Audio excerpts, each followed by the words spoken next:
చాలా సంతోషం. ఎందుకంటే అందరూ డైరెక్టర్ గురించి చాలా కష్టాలు పడ్డా అంటే సినిమా ఇండస్ట్రీకి రావడం అంటేనే కష్టాలు. ఫస్టే పడిపోయాడు కాబట్టి ఇంకా ఎందుకంటే అందమైన గులాబీ కావాలంటే బోల్డ్ అన్ని ముళ్ళు ఉండాలి కదా. సో ముళ్ళ పార్ట్ అయిపోయింది కాబట్టి 21వ తారీఖు రిలీజ్. అప్పటి నుంచి గులాబీలు పూస్తాయని అనుకుందాం.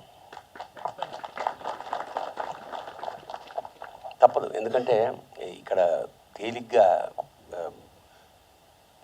ఏది కాదు. Nothing is free in America అంటారు, nothing is free in the world. ఏదైనా కష్టం తాలూకా ఫలితంలో ఉండే మజాయే వేరు. కాబట్టి ఈ ప్రతి కష్టం మనకు ఒక ఎక్స్పీరియన్స్ ఇస్తుంది. సో రాజశేఖర్ 1కి 10 సార్లు ఇవాళ రమ్మని నన్ను పిలిచాడు.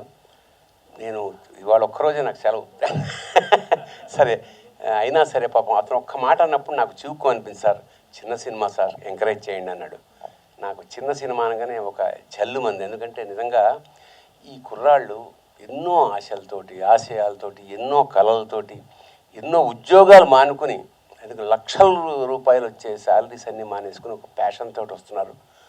ఇవాళ వస్తున్న చాలామంది చాలా పెద్ద సక్సెస్ అవుతున్నారు. ముఖ్యంగా చిన్న సినిమాలు చాలా పెద్ద సక్సెస్ అవుతున్నాయి, అవ్వాలి కూడా. ఎందుకంటే నెక్స్ట్ జనరేషన్కి ఒక ఊపు. కాబట్టి ఈ రాజశేఖర్ ఖచ్చితంగా అన్నట్టు డైలాగ్స్ చాలా చాలా చాలా బాగున్నాయి. నువ్వు రాసావు అనుకోలే, ఎవరన్నా రైటర్ రాశారేమో అనుకున్నా. ముఖ్యంగా స్నేహం గురించి చాలామంది స్నేహితులు ఉంటారే, అందులో నిజంగా స్నేహితుడు అనేవాడు ఒక్కడే ఉంటాడు. మా నాన్న అంటుండేవాడు సరదాగా, అదే స్నేహితులు అని ప్లూరల్గా ఉండరు ఎవడు, దే ఆర్ ఆల్ అక్వెంటెన్స్. ఒక్కడే ఉంటాడు నీకోసం ప్రాణం. అంటే నీకేదన్నా కష్టం వస్తే నీకు గుర్తొచ్చి ఒక్క నంబర్ ఉంటే నువ్వు ధన్యుడి జీవితంలో. మనకి నంబర్లు ఉండవు, ఊరికి అవకాశాలు మనం బాగున్నప్పుడు వచ్చేవాళ్ళే తప్ప కష్టాల్లో కన్నీళ్లు తోడడానికి వచ్చేవాడు నేనున్నా నీకు వెనకాల వాడు స్నేహితుడు. నాకు తెలిసి ఆ బేస్ అయిన కథ అనుకుంటాను.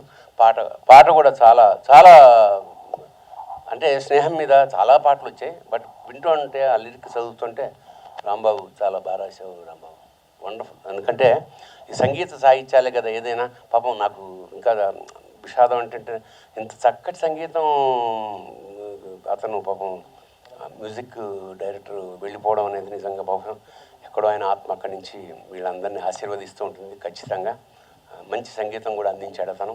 అలాగే వాళ్ళ వేదిక మీద మళ్ళీ మిత్రులు మా రాజీవ్ కనకాల. రాజీవ్ నాకు చాలా ఇష్టమైన యాక్టర్. ఎందుకంటే అండర్ ప్లే చేస్తాడు వాడు అసలు ఆ రియలిస్ట్. ఎందుకంటే స్టేజ్ నుంచి వచ్చిన వాడు కాబట్టి Saaho it's one of my, అంటే అది వాడికి చెప్పాను చాలాసార్లు. ఇంకా అంటే వాటిలో నిజంగా ఉన్న తపనని బయటికి తీసే డైరెక్టర్ ఇంకా నాకు సంభవం ఇంకా ఐఎమ్ నాట్ హ్యాపీ విత్ చూస్తుందని అనుకుంటున్నాను. తప్పకుండా ఈ వేదికను అలంకరించిన వాళ్ళు, ఈ ముఖ్యంగా ఇలాంటి డైరెక్టర్కి అలాంటి సపోర్ట్ బళ్ళారి నుంచి వచ్చిన మా నిర్మాత గారు గాజుల వీరేష, వీళ్ళిద్దరూ వచ్చారన్నమాట ఇంటికి నన్ను పిలవడానికి. ఖచ్చితంగా ఏంటంటే ఇలాంటి సినిమాలు సక్సెస్ అవుతే ఇంకా సినిమాలు తీయడానికి ధైర్యం వస్తే 10 మందికి ఒక సినిమా తీస్తే కొన్ని వందల మందికి ఉపాధి అంచేత ఒకటి ఎంటర్టైన్మెంట్తో పాటు కడుపు కూడా నింపే ఒక అద్భుతమైన ఇండస్ట్రీలో మనం ఉన్నాం. కాబట్టి ముఖ్యంగా జర్నలిస్టులకి కొత్త వాళ్ళు కాబట్టి కాస్త ప్రసార మాధ్యమాల ద్వారా బాగా ఎంకరేజ్ చేయండి. అలాగే కొత్త హీరోలు ఇద్దరు ఎన్నో ఆశలతో వస్తున్నారు జీవితంలో. So all the best for the whole team. ప్రతి ఇందులో పనిచేసిన ప్రతి వాళ్ళకి. ఆ పాప కూడా ఏదో పాట పాడిందని విన్నాను, చిరంజీవి. వాగ్దేవి అంటే సరస్వతి, సార్థకనామ రాధా మనోహర్ గారు వెంటనే అన్నారు, రే వాగ్దేవి అంటే సార్థకనామర దేవరాలు అని. మంచిది. ఇలాంటి చిన్నవాళ్ళు కూడా అంటే పిట్ట కొంచెం కూత ఘనం అంట, అలాగా మంచి పాటలు. ఈ అందరికీ ఈ వేదికని ఆశీర్వదించడానికి వచ్చిన నేను చాలా కాలంగా ఆయన్ని టీవీల్లోనూ షార్ట్స్లో చూడడం, పర్సనల్గా ప్రత్యక్షంగా చూడడం, రాధా మనోహర్ గారిని ఇదే ఆయన వస్తూనే నా మిథునం గురించి మాట్లాడడానికి చాలా సంతోషం వేసింది. అంటే సినీ మాధ్యమం ఎంత పవర్ఫుల్ అంటే సామాన్య ఒక స్ట్రాంగ్ విషయం ఏదైనా చెప్పదలుచుకుంటే సినిమా నుంచి మించిన పవర్ఫుల్ మీడియం ఏమీ లేదండి.